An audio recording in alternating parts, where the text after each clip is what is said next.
అదే RTV app వార్తల్ని క్షణాల్లో చదివే అవకాశం ఉంటుంది. ఒక న్యూస్ పేపర్, ఒక టెలివిజన్ ఛానల్ మీ చేతుల్లో ఎప్పుడు ఉంటాయి. మొరుగుతారనే ఆలోచనతో నిన్న ప్రెస్ మీట్ ఇవ్వకుండా నేను కొంత సమయం తీసుకున్నా. నిన్న పిచ్చి కుక్కలాగా మొరుగుతున్నారు. ఒకడు జాన్సన్ నాయక్, ఇంకొకడు జోగురామన్న, ఇంకొకరు బ్లాక్ మెయిలర్స్, కొంత సంఘ ఆర్గనైజర్స్, చెత్త నా కొడుకులు. ఈరోజు ఎవడైనా ఇంద్రవెల్లి అమరవీరు స్తూపాన్ని గుర్తించారా? ఇంకోటి చెప్పిన ₹1 ఇంద్రవెల్లి అమరవీరు స్తూపాన్ని శృతివనంగా ఏర్పరచడానికి ఎవడైతే నిన్న పోయి శుద్ధి చేసినట్టు బట్టెబాజిగాలు ఉన్నారో వాళ్ళకి చెప్తున్నా, గౌరవ ముఖ్యమంత్రి నేను సీతక్క ఒకే కాన్వాయ్లో వచ్చినాం. ఇక్కడి నుంచి హెలిప్యాడ్ దిగిన తర్వాత నేను సీతక్క చెప్పులన్నీ ఆల్రెడీ కార్లో వదిలేసినాం. గౌరవ ముఖ్యమంత్రి అన్నది ముఖ్యమంత్రికి చెప్పేస్తే ఇమీడియట్లీ ఆ ఫెన్సింగ్ వారి లోపల దాటినంటే లెఫ్ట్ సైడ్లో చెప్పులు వదిలేసింది. పోయి వీళ్ళు నిన్న శుద్ధి కార్యక్రమం చేస్తారు. అదేవిధంగా దీనికి ఒక భ్రష్టు పట్టించి రాజకీయ వేదికని వీళ్ళు మాట్లాడతారు. మేము అక్కడ ఏర్పాటు చేసుకునేది మేము రాజకీయ సభనే, మేము పార్టీ అఫీషియల్ ప్రోగ్రాం ఏర్పాటు చేయాలి. ఎక్కడి వరకు అఫీషియల్ ప్రోగ్రాము? అమరవీరుల స్తూపంలో ఎవరైతే అక్కడ చనిపోయిన కుటుంబాలకు పట్టాలు ఇచ్చేంత వరకు కూడా అఫీషియల్ ప్రోగ్రాం జరిగింది. తదనంతరం బ్యాక్ సైడు మేము పార్టీ కార్యక్రమం ఏర్పాటు చేయడం అనేది జరిగింది. కాబట్టి రాజకీయం చేస్తున్నారు. ఈరోజు ప్రపంచాన్ని రాజకీయాలు శాసిస్తున్నాయి. తెలంగాణలో కావచ్చు, తెలంగాణలో కూడా ఈరోజు భారతదేశంలోనే రాజకీయాలే ప్రతిదాన్ని శాసిస్తున్నాయి. చట్టసభల ద్వారానే సమస్యలకు పరిష్కార మార్గాలు దొరుకుతాయి అనే విషయాన్ని ఈరోజు అందరికి తెలవాలి. ఈరోజు ఏదో ఆర్గనైజేషన్ల పేరు పెట్టుకొని పార్టీల మీద ఎగబడి ఏదో కామెంట్లు చేస్తామంటే మీ సమస్యలకు పరిష్కారాలు దొరకాయి. ఇదే మీరు శుద్ధి కార్యక్రమం చేసినట్టు వాళ్ళు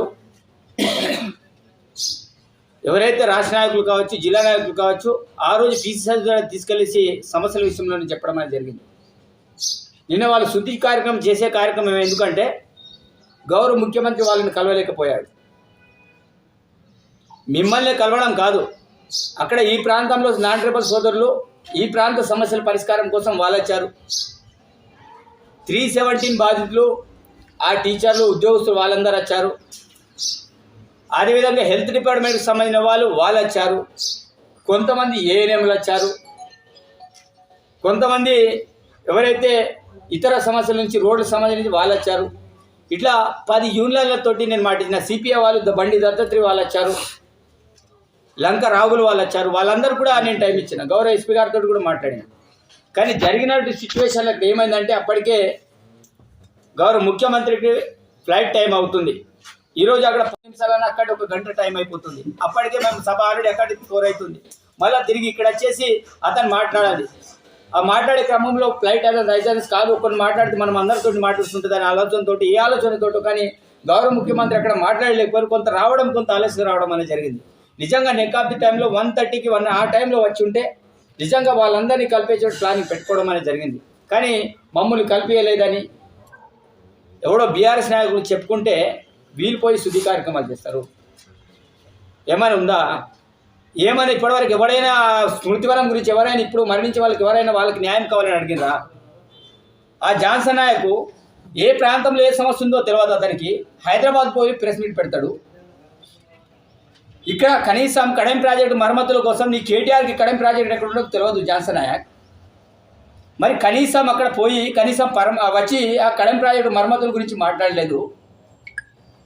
కేటీఆర్ తండ్రి కడెంలో మీటింగ్ పెట్టుకొని మరి ఆ రోజు సదర్మట్ ప్రాజెక్ట్ పూర్తి చేస్తారని మాట ఇచ్చిండు. ఏమైంది సదర్మట్? ఎక్కడైనా చేశారా? ఆ జాన్సన్ నాయక్ మాట్లాడుతూ 15 లక్షలు ఇవ్వాలని. ఈరోజు ఎస్టిమేషన్ వేసుకో జాన్సన్ నాయక్ వాళ్ళకి ఇచ్చాడు భూమి సుమారు అక్కడ 10 లక్షలు అవుతుంది. అక్కడ ముత్తూరులో మేము భూమి ఇచ్చాం. అదేవిధంగా వాళ్లకు 5 లక్షలు ఇందిరమ్మ ఇల్లు 15 లక్షలు అయినాయి. దాంతోపాటు లోను ఇంకా 5 లక్షలు అనుకుందాం. మినిమం నీకంటే ఎక్కువ మేము వాళ్ళ కుటుంబాలకి, అమరుల కుటుంబాలకు మేము వాళ్ళకి ఆదుకోవడానికి మేము ఇచ్చిన మాటకు మేము కట్టుబడి ఉన్నాం. మాట్లాడడానికి కొద్దిగా అదుపు ఉండాలి. నోరు అలేకపోతే ఏమైనా మోరియా మాట్లాడడానికి. కాబట్టి జాన్సన్ నువ్వు నోరు అదుపులో పెట్టుకొని మాట్లాడు. నీకు దమ్ముంటే నీ ప్రాంతంలో వచ్చి ఈ ప్రాంత సమస్యల కోసం మాట్లాడు. మీరు 10 సంవత్సరాల అధికారంలో ఉన్నారు. ఉమ్మడి ఆదిలాబాద్ జిల్లా అయినా ఏ ఒక్క ఎమ్మెల్యే అయినా ఈ ప్రాంత సమస్యల గురించి మాట్లాడినరా?